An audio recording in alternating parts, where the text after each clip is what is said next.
Se o inquilino informa na declaração do imposto de renda que paga aluguel e o locador não, o que acontece?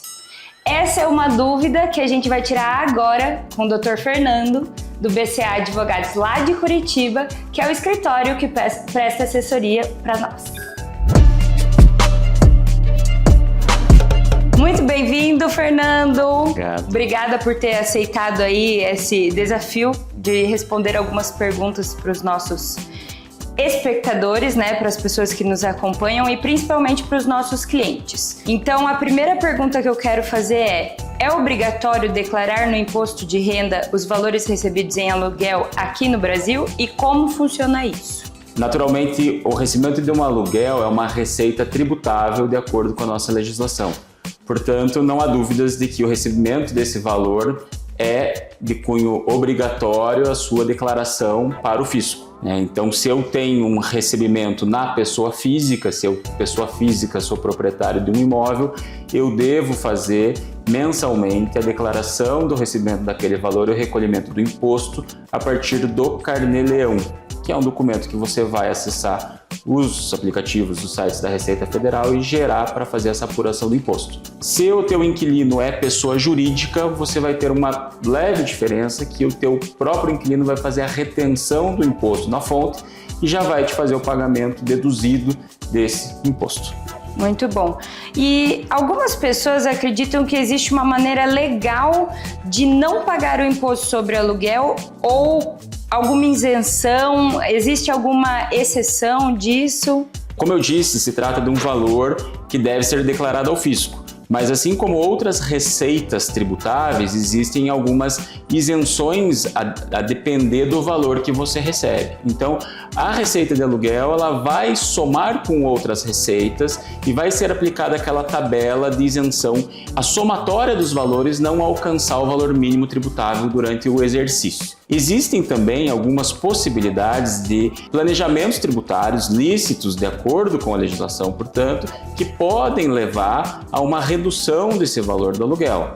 Então, por exemplo, valores de aluguel muito baixos que não tenham somas com outras receitas, você vai ter uma limitação dessa tributação se mantida na pessoa física. Agora, se aquele proprietário tem vários imóveis e eventualmente uma receita de aluguel considerável, pode fazer sentido transferir esses imóveis, por exemplo, para uma pessoa jurídica para se beneficiar legalmente de uma tributação mais adequada. No entanto, como eu disse, se tratam de valores tributáveis e, portanto, não há milagre, não há como não pagar ou não declarar, a não ser nessas hipóteses que eu me referi.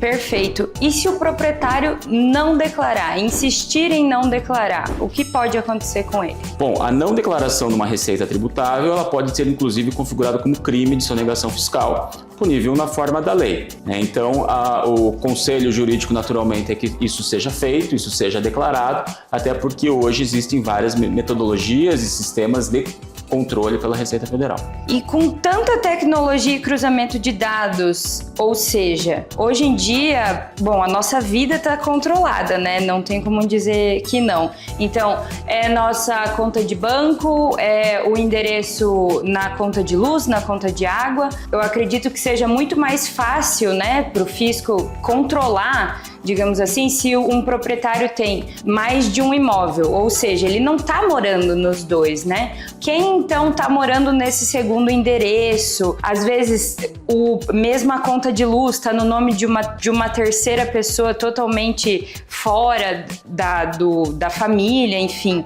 Tá mais fácil, né, de fazer esse controle e esse mapeamento. Com certeza. Hoje existe uma ampla gama de cruzamento de dados estruturada pela Receita Federal que possibilita, inclusive, uma das novidades que tivemos recentemente, que é a declaração do imposto de renda pré-pronta. Hoje em dia, quando você vai fazer a declaração, se você optar por esse mecanismo, você já tem alguns dados que o próprio fisco te fornece do teu próprio patrimônio, da tua própria renda. Além disso, a gente deve pensar que numa locação eu tenho pelo menos 2 pessoas envolvidas ou então 3. Quando eu tenho 2 pessoas, que é o inquilino e o proprietário, de fato, o inquilino pode declarar o pagamento do aluguel e às vezes colocar o teu CPF como recebedor daquele aluguel. Então, nesse cruzamento de dados, se o proprietário não fez a declaração daquele recebimento, ele já vai ter, com toda certeza, um problema. Além disso, a legislação também trouxe responsabilidade a intermediários. Então, a terceira pessoa muito comum numa relação de inquilinato, numa relação de locação, é uma imobiliária. E a imobiliária tem, por lei, a obrigação de prestar informações ao fisco das administrações, das locações que ela administra no seu dia a dia. Então, portanto, se você não declarar o recebimento do aluguel, mas a imobiliária declarar que faz aquela intermediação ou o inquilino declarar que fez aquele pagamento, com certeza no cruzamento de dados esse proprietário vai ter um problema. A gente resolveu trazer esse assunto porque no nosso dia a dia aqui na locação tem sido muito perguntado pelos nossos proprietários, né, a respeito do imposto de renda. Portanto, como o Dr. Fernando falou, é obrigatória a declaração, principalmente pela imobiliária, né, que nós que prestamos esse serviço, e a não declaração, né, pode configurar crime também. Então a gente traz essas informações para você se atentar, né, ao que está acontecendo, ao que é o movimento natural aí do nosso país. E se você ainda tiver alguma dúvida, não deixe de nos procurar. Aqui na Espaços 3, a gente com certeza tem todas as informações para passar para você. Muito obrigada, Dr. Fernando, e até uma próxima. Muito obrigado pela oportunidade aqui com vocês. Também fico à disposição para sanar quaisquer novas dúvidas.